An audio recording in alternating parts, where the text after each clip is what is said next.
Nah, selanjutnya kita akan mempelajari tentang materi analitis. Nah, materi analitis sendiri memiliki tujuan untuk mengukur kemampuan individu untuk menganalisis informasi yang diberikan dan menarik kesimpulan. Nah, umumnya dalam mengerjakan soal jenis ini memiliki kesimpulan atau jawaban secara langsung tergambar pada soal, namun perlu dilakukan penalaran terlebih dahulu.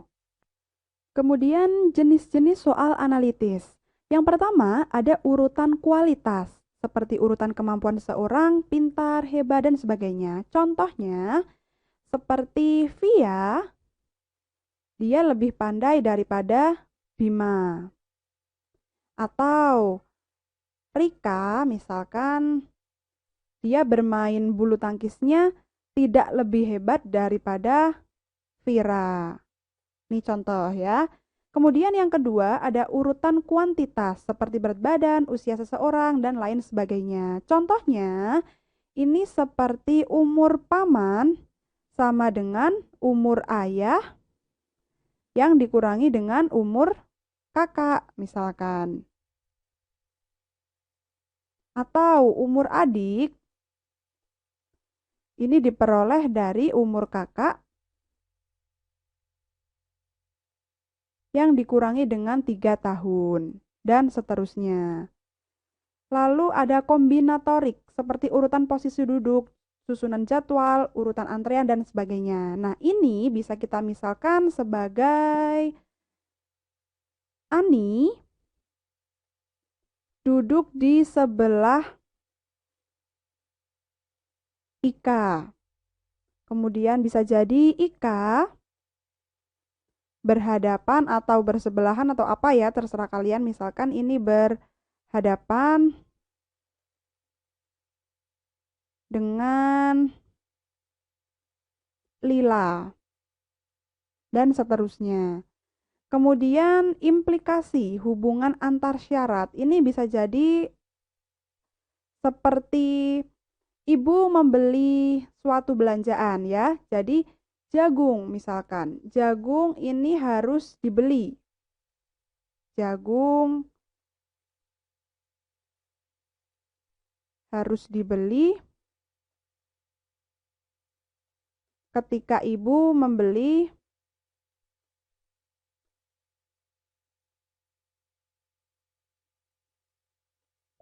bawang misal. Nah, contohnya seperti ini kurang lebihnya. Tapi teman-teman gak usah khawatir, dalam mengerjakan berbagai jenis soal analitis, kita akan dipermudah dengan adanya Sokul, solusi Aptaskul. Nah, adapun solusi yang pertama adalah terjemahkan soal ke dalam inisial atau simbol dengan konsisten. Misalnya, kamu mau misalkan Bapak, ini dengan inisial B, kemudian kakak, kamu inisial K. Lalu, yang kedua adalah gunakan bantuan ilustrasi, misalkan tabel atau gambar. Lalu, yang ketiga ada tulis semua kemungkinan yang akan terjadi sesuai dengan soal. Yang keempat, jangan gunakan syarat tambahan yang tidak berada di soal utama untuk mengerjakan soal yang berbeda. Biasanya ini ada satu jenis ilustrasi ya, namun untuk mengerjakan beberapa soal. Jadi ketika pada soal yang pertama dia ada syarat tertentu yang tidak terdapat pada ilustrasi umum, maka jangan gunakan syarat tersebut untuk mengerjakan soal yang lainnya. Dan yang terakhir adalah untuk jenis soal implikasi dapat menggunakan yes/no table. Selanjutnya kita akan membreakdown satu persatu dari solusi Aptaskul ini ya. Nah, yang pertama, terjemahkan soal ke dalam inisial atau simbol dengan konsisten. Misalkan di sini ada ibu, kamu akan misalkan dengan I. Kemudian ada ayam misalkan. Ayam, kamu misalkan dengan A. Atau ada bola, kamu misalkan dengan B. Bisa jadi juga rumah, kamu misalkan dengan R. Ini terserah ya, bisa kalian gunakan apapun inisial itu, yang penting harus konsisten. Jadi dari awal sampai akhir kalian harus menggunakan inisial yang sama.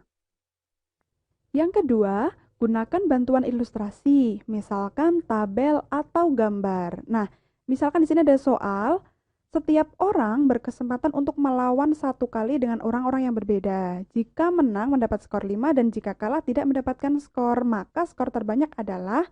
Nah, dari sini bisa kita buat ilustrasi berupa tabel ya. Jadi, misalkan di sini ada nama orang ya. Kita tulis namanya. Kemudian di sini ada dia menang atau kalah. Menang, kemudian kalah. Dan yang terakhir adalah skor. Nah, ini bisa kita garis. Nanti ini bisa diisi dengan masing-masing nama orang ya. Misalkan di sini ada si A, ada B. Nah, A misal menang satu kali, kalah satu kali. B juga dia menang satu kali, kalah satu kali. Nanti skornya tinggal disesuaikan. Nah, ini contoh ilustrasi menggunakan tabel. Solusi yang ketiga, tulis semua kemungkinan yang terjadi sesuai dengan soal. Misalkan, terdapat 4 rak untuk menaruh buku. Buku komik letaknya harus berada di atas buku resep. Buku sekolah harus terletak di paling atas. Nah, berarti di sini ada 4 kemungkinan ya. Ada 4 rak. Nah, sekarang kita lihat di sini buku komik letaknya harus berada di atas buku resep. Buku sekolah harus terletak di paling atas. Berarti di sini ada buku sekolah. Maka buku komik ini letaknya bisa di sini. Komik, lalu disusul dengan buku resep. Atau ada juga kemungkinannya komik di sini.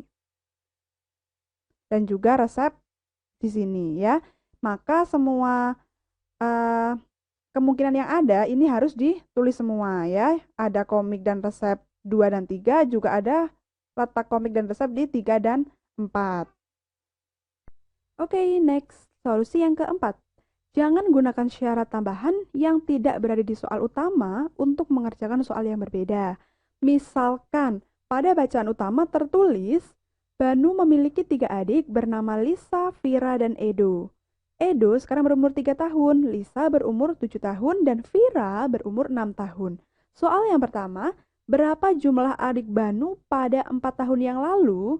Nah, di sini ada syarat khusus yaitu 4 tahun yang lalu. Pada soal utama atau bacaan utama, di sini tertulis 3 adik Banu ya, ada Edo, Lisa, dan ada Vira. Nah, ini ada umur 6 tahun, 3 tahun, dan 7 tahun. Berarti umur yang paling muda adalah umur yang 3 tahun. Dia punya Edo. Maka ketika di sini ditanyakan 4 tahun yang lalu, artinya Edo ini kan belum lahir. Berarti jumlah adik Banu pada 4 tahun yang lalu adalah 2, yaitu Lisa dan juga Vira. Kemudian untuk soal yang kedua, siapakah adik Banu yang paling muda? Nah, ini maka untuk syarat yang pertama pada soal nomor 1 ini ya. Jadi syarat yang pada nomor 1 ini tidak ada hubungannya dengan soal nomor 2. Artinya soal nomor 2 ini langsung mengacu pada teks utama atau bacaan utamanya ya. Nah, karena di sini adik Banu ada 3, ada Edo, ada Lisa, dan juga ada Vira. Yang paling muda adalah Edo yaitu 3 tahun. Sehingga siapakah adik Banu yang paling muda? Dia adalah Edo. Next, kita lanjut ke solusi yang terakhir. Untuk jenis soal implikasi dapat menggunakan yes no table. Misalkan, ibu membeli berbagai sayuran di pasar. Jika ibu membeli wortel, maka harus membeli jagung. Jika ibu membeli daging ayam, maka ikan tidak boleh dibeli. Bayam harus dibeli ketika ibu membeli kangkung. Berarti kita harus buat dulu yes no table-nya ya. Di sini ada yes, kemudian di sini ada no. Nah, yes ini untuk bahan makanan yang boleh dibeli secara bersamaan. Sedangkan no ini adalah bahan makanan yang tidak boleh dibeli secara bersamaan. Di sini terlihat jika ibu membeli wortel, maka harus dibeli jagung. Artinya wortel dan jagung ini boleh dibeli secara bersamaan. Kemudian, jika ibu membeli daging ayam, maka ikan tidak boleh dibeli. Artinya di sini ayam dan ikan dia tidak boleh dibeli secara bersamaan. Bayam harus dibeli ketika ibu membeli kangkung. Dia masuk ke tabel yes juga ya, bayam dan kangkung. Nah, Selanjutnya nanti tinggal menyesuaikan tipe soalnya, mau diminta yang seperti apa. Nah, bagaimana teman-teman? Apakah sudah paham tentang soal analitis? Nah, oleh karena itu, sekian dulu ya pemaparan tentang materi analitis. Nah, nanti lain waktu kita bisa lanjutkan lagi ya. Sampai jumpa.